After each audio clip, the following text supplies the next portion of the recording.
So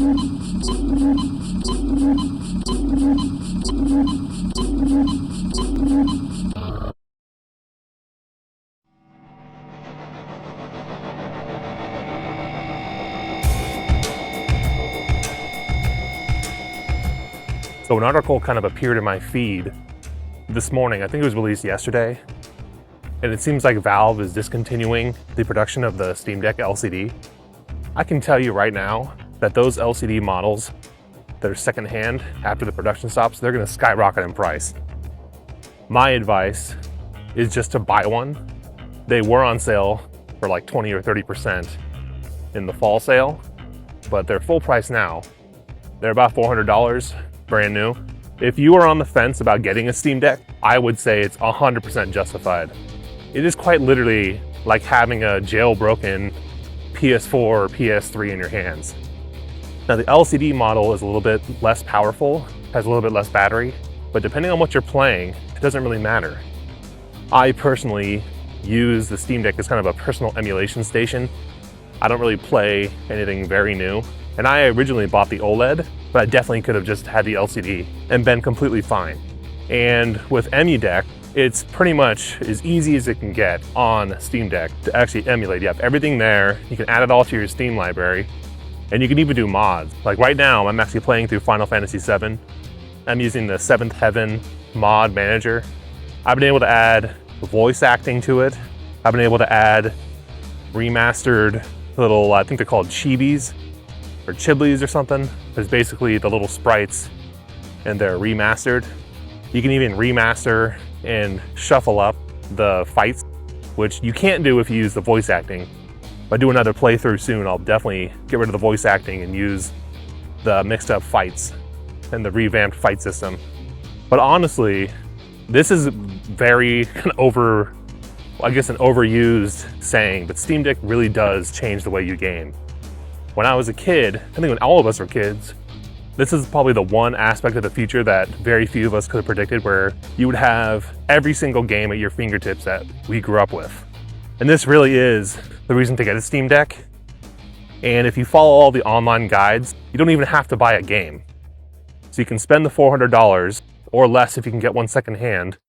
The refurbished, I heard, are also excellent quality. And you can literally play basically any game, PlayStation 3 era backwards.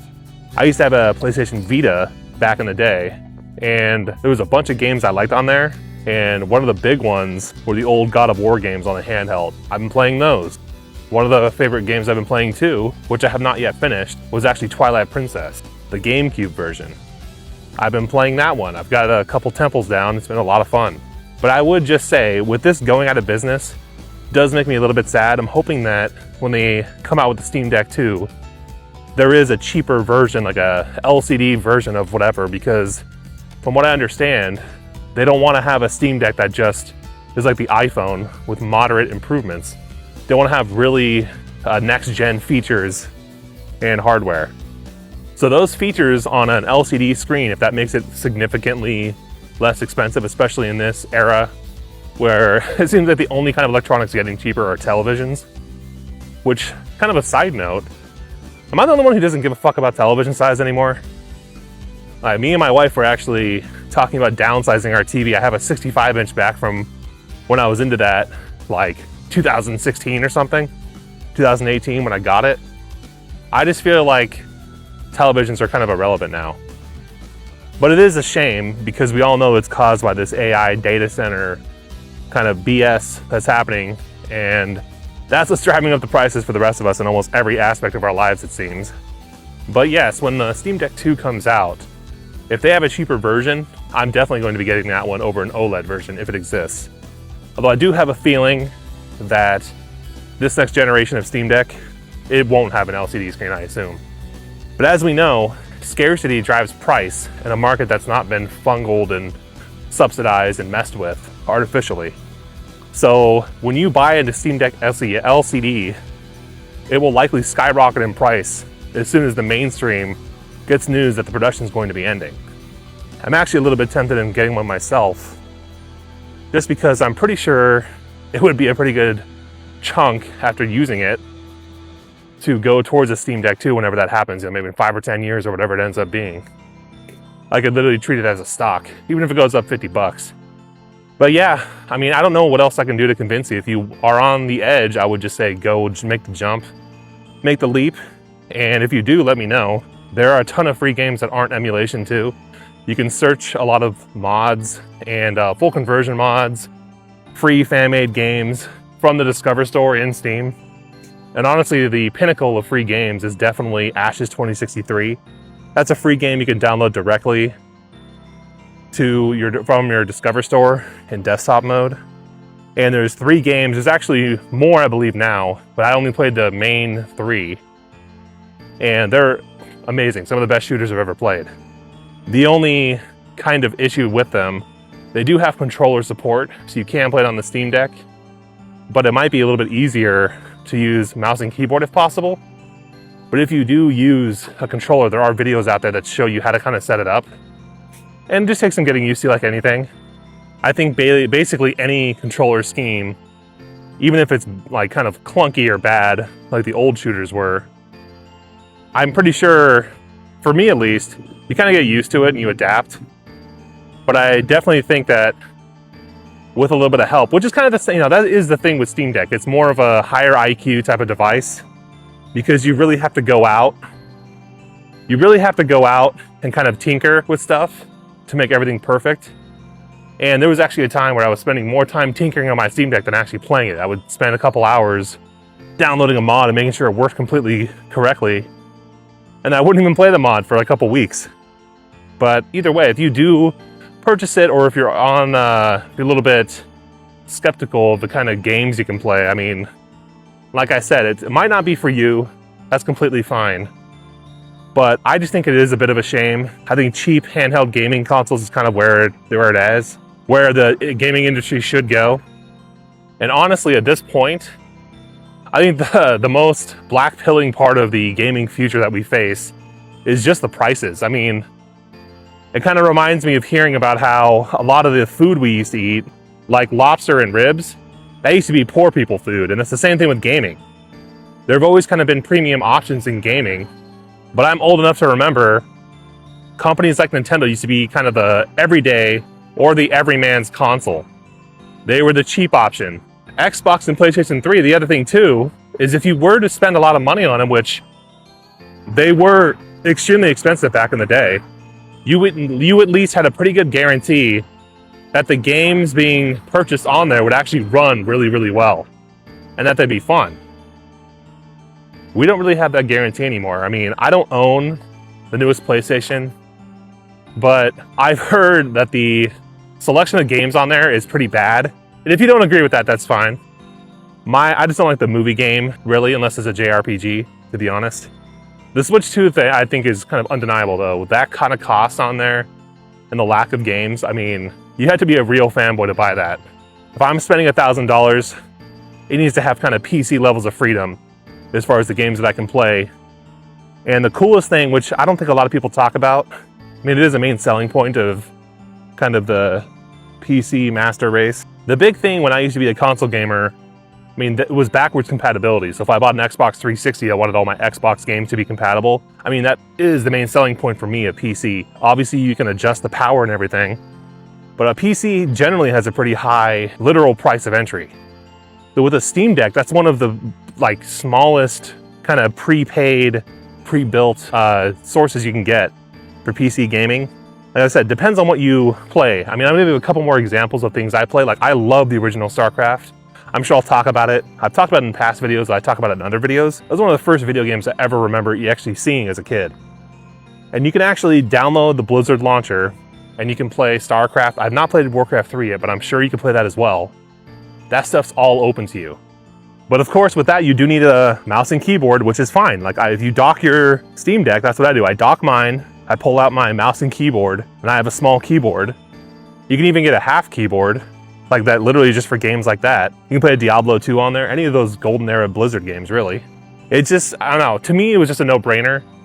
I was waiting for the newer model because I thought that the visuals on the OLED a couple years ago were such a big deal, but I just find myself not wanting to pay a lot of money, so I either wait for a Steam sale or I just emulate something that I like. And I'm not alone.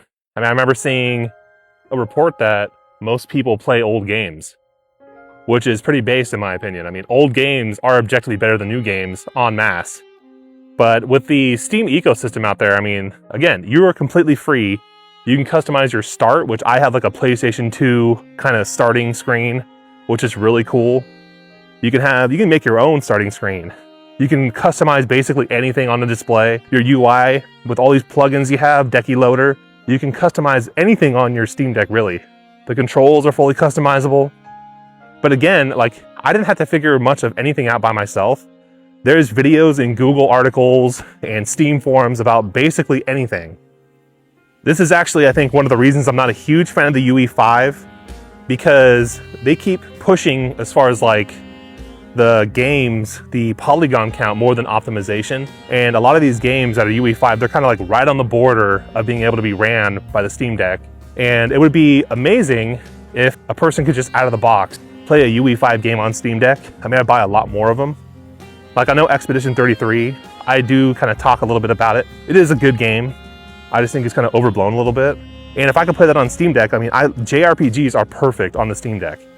If I could play that a little bit better, it's, you know, almost perfect. But when you play a game like that, especially when you have the dodging mechanic and the parry mechanic, you need 60 frames per second bare minimum. It's not super intrusive as far as not having that ability. It is playable, but it'll be really cool. And that's one of the reasons I'm excited for the next Steam Deck, whenever that is the power should be upped quite a bit. You know, even if it's like a 30% power increase, it should be able to run all these UE5 games. So this kind of, I understand the hesitation, because I had a little bit of that too. But for me, console gaming was always kind of the gateway into PC gaming. I just, at the time, couldn't afford one. You know, I didn't have a family. We weren't poor, but my parents, they would just get us one system to kind of share, and they would rotate around. And so, like, I had a Nintendo 64, and I had to share that with my brothers, which was never a big deal, because a lot of those games on Nintendo 64 were amazing. And then by the time I got an original Xbox, my two brothers were actually moved out, so that was basically all mine. And I would only play with my little brother. And this kind of brings me to, I mean, I think that should be the kind of natural progression for anybody who starts on consoles. And if you like consoles, there's nothing wrong with that. I think I would start my own kids on a PC, to be honest, because I don't really like simplified games anymore. And the types of games I'm kind of, as I'm in my older age, in my 30s, I'm progressing more towards old games that were a little bit more complicated. Like with Fallout, that's one of my favorite series. I love the world, I love the music and everything. But there's just something about Fallout 1 and 2, just the look of it. It looks amazing. The old graphics are stunning. I hope they never remaster it or try to remake it.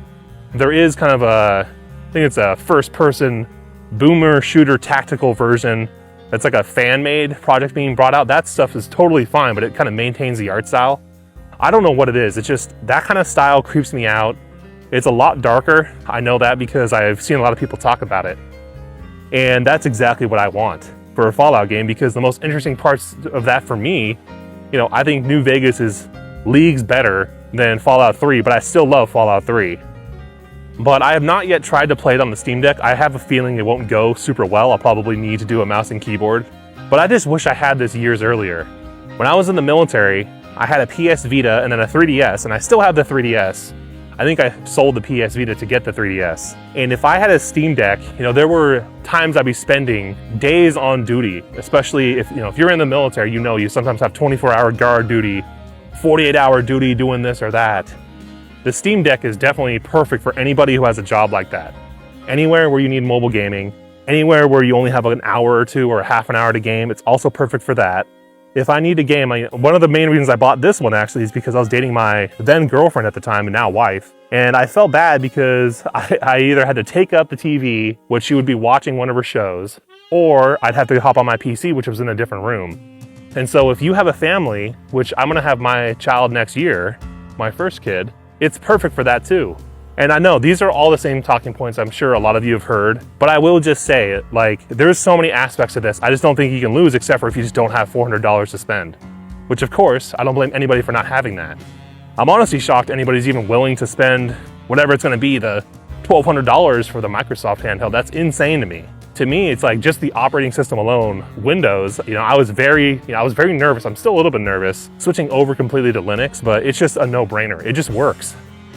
They should have wheeled Todd Howard out there to sell the Valve Steam Deck, because it definitely, all the promises he made about Fallout and Elder Scrolls, those are all applicable to the Valve Steam Deck. It literally just works.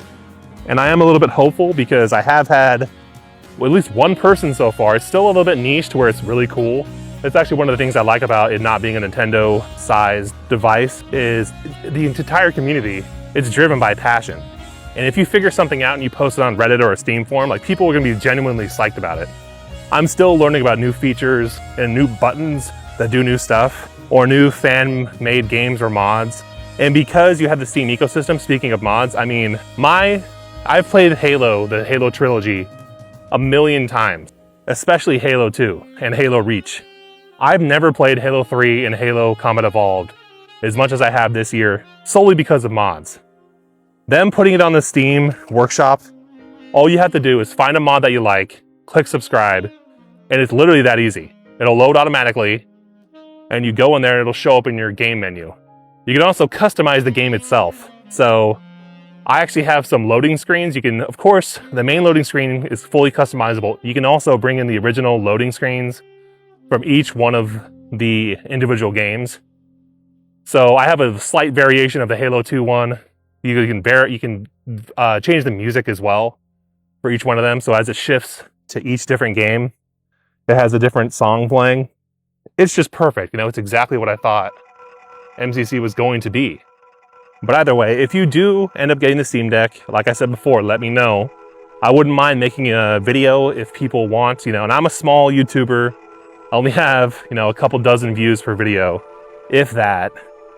I don't mind making a video on random stuff. I do most of my videos unscripted and walking my dog through the woods or driving to work. But I would love to sit down and show people the games that I'm playing if they want that. Whatever it takes to make gaming better for people, because I was basically tired of sitting back and watching gaming discourse be, and I'm not really worried about it being poisonous. I'm just worried about the standard of gaming going down so much. And I think the more people play old games, the higher their standards will be, because a lot of these games, the biggest standard you can have is they were just complete at launch. Before there was the post-launch support and the internet, you had to have your stuff, even if it was on multiple discs, which, that's Final Fantasy VII right there. These glitches and bugs, they would destroy a game. So if you do old games, you're gonna have, and this is, I'm not a purist when it comes to emulating. I put these games at high frame rates. I sometimes install mods to improve their performance or to change the way they play. Reminds me of Ship of Harkinian is actually something that they make a direct Linux patch or port, and you just download it from their GitHub. But that is basically the ultimate way to play Ocarina of Time. You can change Link's tunic, you can make it HD, you can bump it up. The furthest I've gone up is 60 frames, but you can bump it up, I'm sure, even higher. You can have the controls change where you can actually move the camera with the right stick, which is like the best quality of life for that type of game. Dang, you can even emulate Wii U games, which means you can play Breath of the Wild, which I have not done yet. But that is kind of the end goal. I just haven't sat down and actually figured out how to do it. And if you do that, you can alter that game as well with mods. I've even heard you can turn off the weapon durability. So this entire gate-kept kind of library that we grew up with, that's gone with the Steam Deck. And to be fair, this isn't just a Steam Deck. If you want a Windows, you can also go to other handhelds, which is fine. But for me, the built-in Steam support and the fact that you're supporting, I wouldn't call them a small company, of course. Valve is not a small company. But at least while Gabe is alive, Gabe Newell, they are pushing in the general right direction for gaming, which is freedom. They don't have the ownership part down yet. That's more of the GOG. But you can also play GOG games on your Steam Deck, which I do as well, using the Heroic Game Launcher. But either way, if you guys do listen to this far, please let me know if you guys bought anything for the Steam winter sale, because I'm probably good this year. I have a pretty large backlog like everybody else, but I would love to hear what everybody's playing.